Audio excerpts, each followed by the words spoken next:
Halo guys, saya Irul, balik lagi di Flash Gadget Channel. Sepertinya baru tahun lalu ya, HP dari Sharp Aquos V dijual resmi di pasar Indonesia dengan harga perdana 4,5 juta. Dan di pertengahan tahun ini kita beli di salah satu marketplace online cuma seharga 1,7 juta aja nih guys. Pakai chipset dari Qualcomm Snapdragon 835, dan di kamera utamanya ini udah ada fitur optical image stabilizer-nya juga loh guys. Lalu apa saja nih plus minusnya HP ini? Makanya tonton video kali ini sampai habis ya. Sebelumnya kita mulai dari video unboxingnya terlebih dahulu. Tampilan dusnya simple dengan tulisan Sharp Aquos V di pojok kiri atas dan tulisan Aquos di tengahnya. Di samping kanan kiri dus polos aja nih. Di bagian atas kode IMEI dan serial number. Serta di bagian bawah ada beberapa spesifikasi dan varian memorinya.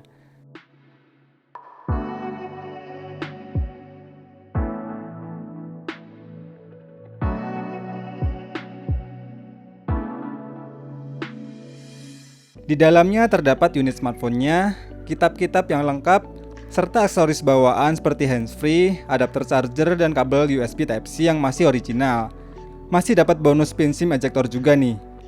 Itu dia isi dalam kemasan bawaannya. Kita rapikan dan langsung ke hands-on HP-nya. Yang menarik dalam bungkus plastiknya ini, selain terdapat beberapa fiturnya, terdapat tulisan Android Number One in Japan pada tahun 2017 hingga 2018. Kita lepas plastiknya dan stiker di bagian belakangnya ini ya.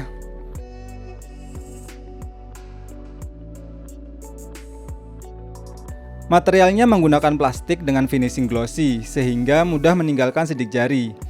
Kita nyalakan dan setting dulu sebentar. Ini dia tampilan awal dari Sharp Aquos V dengan tampilan UI yang simple dan sudah ada beberapa aplikasi bloatware yang tidak bisa dihapus secara manual.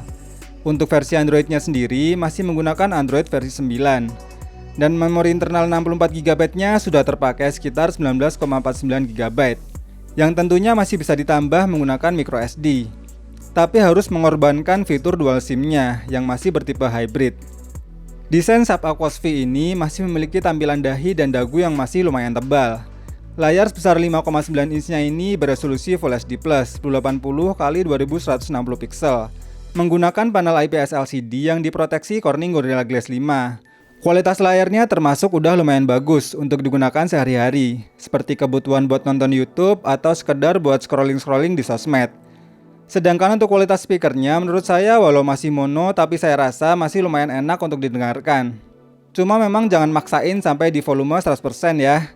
Berikut adalah contoh suara speakernya.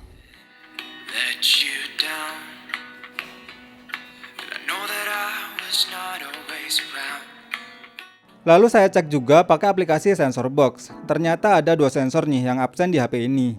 Dan untuk fitur sensor sidik jarinya, responnya terasa kurang cepat, namun tetap memiliki tingkat akurasi yang cukup baik. Yang sangat disayangkan tentunya kapasitas baterainya yang cuma sebesar 3090 mAh. Apalagi cuma didukung pengisian cepat 10 watt. Tentunya bakal terasa banget borosnya kalau untuk kebutuhan masa kini.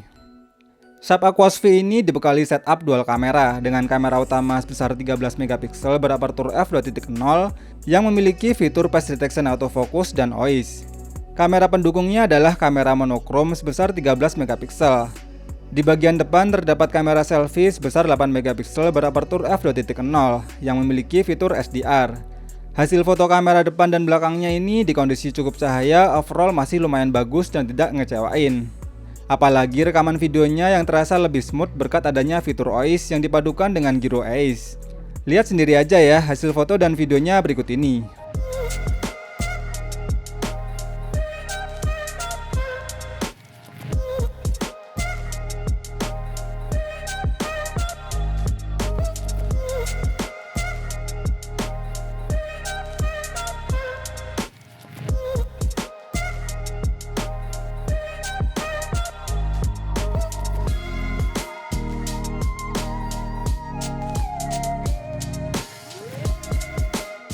Ditenagai chipset dari Qualcomm Snapdragon 835 yang dipadukan dengan memori RAM 4GB LPDDR4X dan memori internal sebesar 64GB, performa HP ini jelas masih cukup mumpuni untuk menjalankan kebutuhan ringan hingga berat untuk saat ini.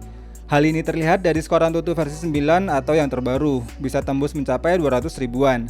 Lalu skor Geekbench 5 tesnya juga bisa mendapatkan single core 385 poin dan multicore 1638 poin. Dengan skor benchmark segitu, HP ini masih bisa jalanin game berat masa kini dengan cukup playable dan masih tergolong smooth. Game PUBG Mobile bisa memainkan pada settingan rata kanan SDR Ultra atau Smooth Extreme. Dengan gameplay yang cukup lancar dan hanya sesekali terasa frame drop. Kontrol touchscreen-nya juga terasa responsif dan gironya juga nggak kerasa delay. Suhu panas HP juga cuma terasa hangat dan tidak begitu panas. Saya coba juga buat mainin game Genshin Impact, kalau untuk settingan default di posisi low masih aman dan tidak begitu frame drop. Tapi kalau dipaksa main rata kanan dengan 60 fps, tentunya bakal kerasa banget untuk frame dropnya. Dan jadi bakal kerasa kurang playable. Apalagi bakal bikin HP-nya cepet panas dan baterainya makin terasa boros. Paling enak sih kalau cuma buat main game MOBA kayak AoV atau Mobile Legends kayak gini. Masih bisa main lancar walau di setting terberatnya sekalipun. Gameplaynya smooth dan minim terasa frame dropnya. Animasi grafisnya juga bisa ditampilkan dengan maksimal. Suhu panas HP juga tetap stabil dan gak kerasa overheat walau dimainin dalam waktu yang lama. Kesimpulannya, SAP Aquos V ini sebenarnya udah kurang cocok kalau mau dijadikan sebagai daily driver atau HP utama untuk saat ini. Lebih pasnya sih kalau mau dijadikan HP kedua yang masih bisa diandelin buat performa dan kameranya. Cuma ya harus tetap siap sedia bawa powerbank kemana-mana ya guys, mengingat kapasitas baterainya yang cuma 3000an mAh. Tapi untuk saat ini HP entry yang memiliki kisaran harga yang sama, sebenarnya kualitas dan fiturnya juga udah makin bagus. Coba deh tulis di kolom komen, menurut kalian harga segitu mending beli seri apa nih untuk saat ini. Terima kasih udah nonton video ini sampai habis, semoga video ini bermanfaat dan sampai ketemu lagi di video berikutnya.